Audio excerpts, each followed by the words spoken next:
Halo, nama saya Rosa ya. Saya usia udah 50 tahun ke atas, udah punya cucu. Ini mau cerita sih pengalaman mengenai cucu saya. Sebetulnya hidup saya tuh udah happy banget, anak udah pada nikah, tinggal satu, masih kerja. Ini berkaitan dengan yang namanya tuh Elena, cucu saya yang baru berusia 7 bulan. Ya pokoknya masuk 2019 itu tahun yang kayaknya cerah banget. Dagang lancar, cucu juga sehat-sehat ya. Nggak taunya namanya kehidupannya, kita nggak nyangka kalau jalan kita sama jalannya Tuhan tuh beda.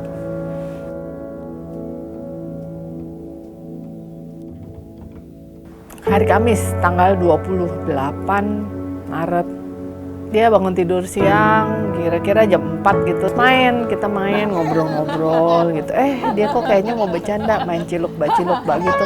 Diciluk-ba, dia ada respon, ketawa ngakak-ngakak. Sampai saya bilang, videoin tuh ketawanya itu paling happy banget ya katanya.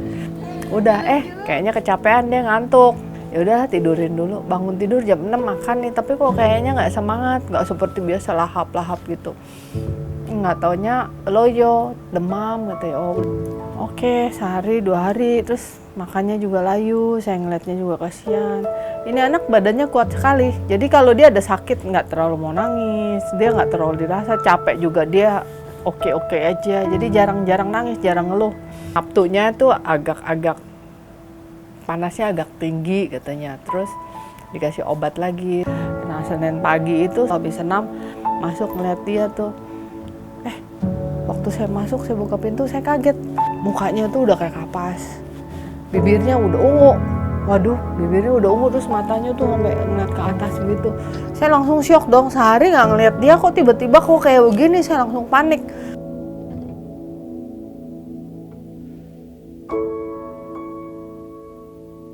Tiba-tiba saya diteleponin, kira-kira itu 9:30. Mantu saya nangis-nangis. Mama cepet kesini, ada apa? Waduh, hati saya udah gak enak banget. Terus dia selalu buru-buru. Ternyata tadi si Elena kejang-kejang. Pada saat tanggal 1 April itu, jadi jarak antara dia demam itu hari Kamis, hari Senin itu dia kejang, 4 hari dia. Dalam posisi 4 hari dia kejang, langsung masuk ICU. Tanggal 1 April itu dia masuk ICU. Tanggal 2 April kita lakukan tindakan lumbal fungsi. Dan kondisi Elena itu cepat sekali dropnya. Kita nunggu 5 atau 6 jam gitu ya, akhirnya dipanggil. Keluarlah hasilnya, ya itulah kita udah kayak sambar petir lah. Ternyata Elena terkena meningitis. Memang kita langsung semua syok. Dalam hati kita doa tepis, tapi setelah dokter vonis itu tetap kita kaget gitu loh. Kenapa terjadi sama Elena? Kenapa Elena gitu? Anak yang sehat, yang benar-benar dijaga, makanannya dijaga, semua serba dijaga. Kenapa gitu loh? Kaget banget sih.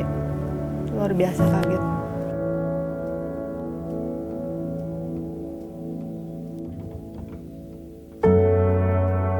Elena itu terdiagnosa meningitis yang tipe bakterial. Nah, penyebab meningitis itu ada jamur, ada dari virus dan dari bakteri. Kalau dari jamur lebih gampang untuk disembuhkan. Kalau yang virus juga memang kadarnya lebih tinggi. Cuman yang bakteri ini yang lebih susah gitu, karena bakteri ini nggak gampang untuk dibunuh. Apalagi dokter bilang kalau yang dari udah masuk ke meningitis kan radang selaput otak ya. Jadi masuk ke otak itu apapun obat untuk masuk ke dalam otak tuh susah untuk tembus. Jadi lama gitu untuk tembus. Jadi penyakit meningitis ini penyakit yang menyeramkan sekali ya. Dia itu mengalami penyakit 3. Meningitis tuh langka. Kena meningitis yang bakteri itu langka. Bakterinya adalah udah terdeteksi salmonella. Salmonella tuh juga yang paling langka. Jadi tiga kali triple gitu loh. Aduh, saya tuh sebagai nenek ya, ngelihat cucu kondisi begitu 7 bulan gitu, kayaknya sedih banget. Kita pindah pada hari itu juga, pindah pakai ambulans. langsung masuk ICU lagi selama proses itu kurang lebih 9 hari ya di ICU. Selama 9 hari itu kadar CRP-nya itu dari yang tinggi langsung menurun, puji Tuhan lah.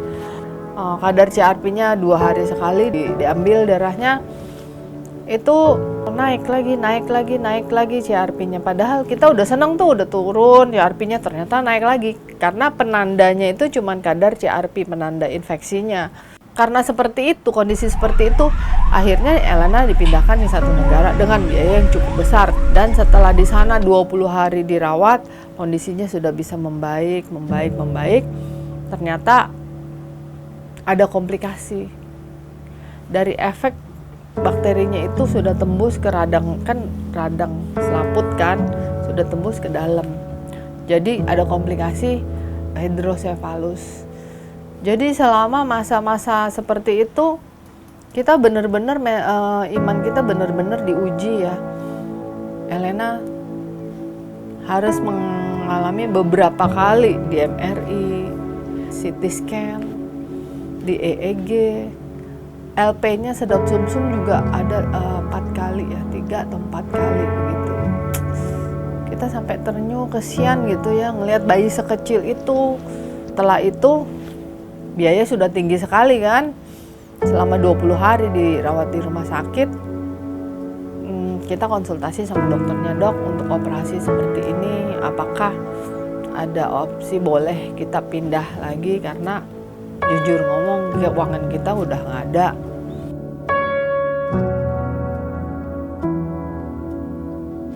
Selama di sana dirawat itu kira-kira masih ada 2 minggu baru dinyatakan ya sembuh benar-benar nol, sudah kadar CRP-nya sudah bagus di bawah standar ya.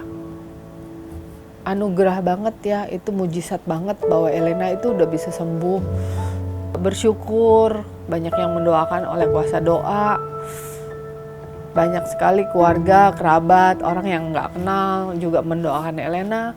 Bersyukur Elena bisa sembuh, walau dengan kondisi sekarang pemulihannya cukup panjang. Tapi kami sangat benar-benar bersyukur bahwa Elena masih dipercayakan kepada kami untuk kita masih merawat Elena. Jadi selama Elena dirawat sampai istilahnya pulang itu total 61 hari dirawat di 3 negara dan proses pindah-pindah rumah sakit sampai 5 rumah sakit.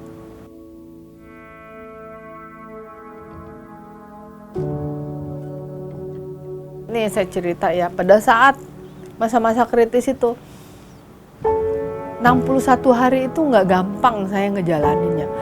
Detik demi detik itu rasanya berat sekali. Jadi benar-benar itu uang udah nggak ada artinya lagi. Jadi kalau ada anggota keluarga yang mengalami sakit seperti itu ya, itu rasanya emosi, mental kita itu udah hancur. Jadi proses-proses bolak-balik kayak begitu sih menguras tenaga, pikiran, energi, dan membutuhkan biaya yang cukup besar. Padahal waktu Elena baru lahir, itu saya sempat kepikir, oh iya harus ada proteksi untuk ini anak. Tapi karena kesibukan, berjalannya waktu, menunda-menunda, lupa. Sempat ada masuk menghubungi orang, saya mau memproteksi ini anak dong, mau kasih hadiah nih, kan lebih bagus dong untuk masa depannya. Ternyata lupa, pikir masih bayi, apalagi bayinya sehat, segar, bugar, nyenengin begitu, udah dah blank, lupa. Diproteksi lagi kalau udah kondisi seperti ini, Elena udah nggak bisa, karena udah mengalami sakit yang dinamakan sakit kritis. Jadi sangat disayangkan ya. Makanya sampai sekarang kita nyesel-nyesel banget kenapa pada saat itu Elena tidak diproteksi. Jadi kalau ada sesuatu kita harus nggak boleh tuh tunda-tunda, nggak baik. Tujuan saya untuk membuat video ini adalah untuk men-share, membagikan pengalaman pribadi kami menangani sakit meningitis, untuk men-share supaya andai ada kenalan atau siapapun yang ingin mencari info tentang meningitis, dengan video ini bisa terbantu untuk mengedukasi, untuk mencari sumber berita supaya menambah wawasan, masukan. Dan andai ada dari kalian yang ingin mengetahui lebih lanjut, di kolom description nanti akan disediakan nomor telepon. Demikian saya buat video ini, semoga bermanfaat untuk kita semua. Terima kasih.